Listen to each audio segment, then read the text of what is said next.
বন্ধুরা, আপনার সাথে কি এমন কখনো হয়েছে হঠাৎ কোনো নতুন জায়গায় গিয়ে মনে হয়েছে আমি তো এখানে আগেও এসেছি, বা কোনো মানুষের সাথে প্রথমবার কথা বলে এমন মনে হয়েছে এই কথোপকথন যেন আগেও হয়েছে, কিন্তু বাস্তবে সেটা অসম্ভব। তবুও কেন আমাদের মস্তিষ্ক এমন অনুভূতি দেয়? এটা কি শুধুই মস্তিষ্কের ভুল, নাকি এর পিছনে লুকিয়ে আছে আরও বড় কোনো রহস্য? বন্ধুরা, বিজ্ঞানের ভাষায় এই জিনিসটিকে বলা হয় দেজাভু। তো আজকের ভিডিওতে আমরা এটাই জানবো দেজাভু আসলে কি, এটি কেন হয়, এবং ভিডিওর শেষে আমি এমন একটি তথ্য আপনাদের বলবো যেটি শুনে হয়তো আপনার এটি সম্পর্কে পুরোপুরি ধারণাই বদলে যাবে। তো ভিডিওটি সম্পূর্ণ দেখুন। হ্যালো বন্ধুরা, ওয়েলকাম টু মাই চ্যানেল। আমি সৌরভ নন্দী, আর আপনারা দেখছেন ফ্যাক্টস উইথ সৌরভ।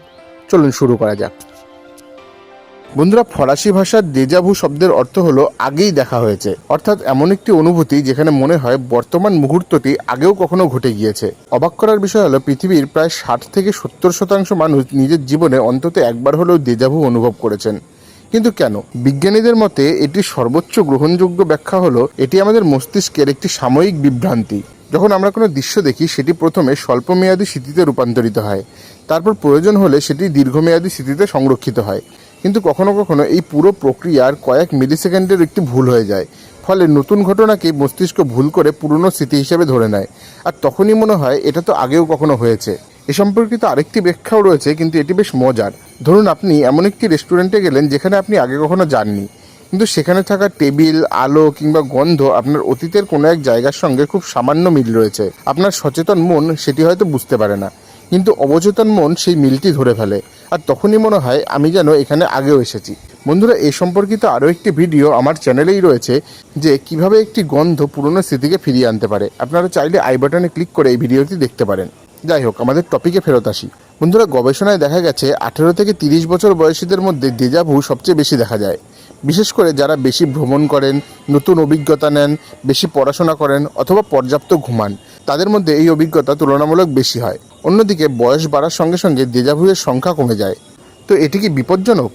সাধারণ মানুষের ক্ষেত্রে একদমই না, বরং এটি খুবই স্বাভাবিক একটি অভিজ্ঞতা।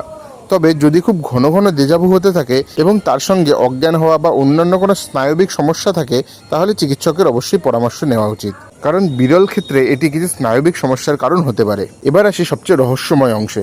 অনেকে বিশ্বাস করেন দেজাভু নাকি সমান্তরাল মহাবিশ্বের প্রমাণ। আবার কেউ কেউ বলেন এটি নাকি ভবিষ্যতের কোনো মুহূর্তের ঝলক। এমনকি কেউ কেউ একে পূর্বজন্মের স্মৃতি বলেও মনে করেন। এই তথ্যগুলি শুনতে দারুণ লাগলেও এগুলোর পক্ষে এখনও পর্যন্ত কোনো নির্ভরযোগ্য বৈজ্ঞানিক প্রমাণ নেই। বর্তমানে বিজ্ঞানীরা এটিকে মূলত মস্তিষ্কের স্থিতি প্রক্রিয়ারই একটি সাময়িক বিভ্রান্তি বলেই মনে করেন। তো বন্ধুরা, আজকে আপনারা জানতে পারলেন দেজাভু কোনো অলৌকিক ঘটনা নয়। বেশিরভাগ ক্ষেত্রেই এটি আমাদের মস্তিষ্কের স্মৃতি সংরক্ষণের একটি ছোট্ট ভুল, যা কয়েক সেকেন্ডের জন্য আমাদের মনে করিয়ে দেয় যে এই মুহূর্তটা হয়তো আমার জীবনে আগেও কখনো ঘটেছিল। কিন্তু বিজ্ঞান এখনও দেজাভুয়ের সব রহস্য পুরোপুরি উন্মোচন করতে পারেনি। হয়তো ভবিষ্যতে আমরা এটি সম্পর্কে আরও নতুন নতুন তথ্য জানতে পারবো। তো বন্ধুরা, ভিডিওটি ভালো লাগলে লাইক করুন এবং কমেন্ট করে জানান আপনার জীবনেও কি এরকম অদ্ভুত দেজাভু ঘটেছে। আর ভিডিওটি সেই সব বন্ধুদের সাথে শেয়ার করুন যারা দেজাভুকে একটি অলৌকিক ঘটনা মনে করেন। বন্ধুরা, এরকম আরও বিভিন্ন রহস্যময় তথ্য জানতে আমার চ্যানেল ফ্যাক্টস উইথ সৌরভকে সাবস্ক্রাইব করুন। আজকের মতো এইটুকুই, দেখা হবে পরের ভিডিওতে অন্য কোনো রহস্যময় তথ্য নিয়ে। ধন্যবাদ।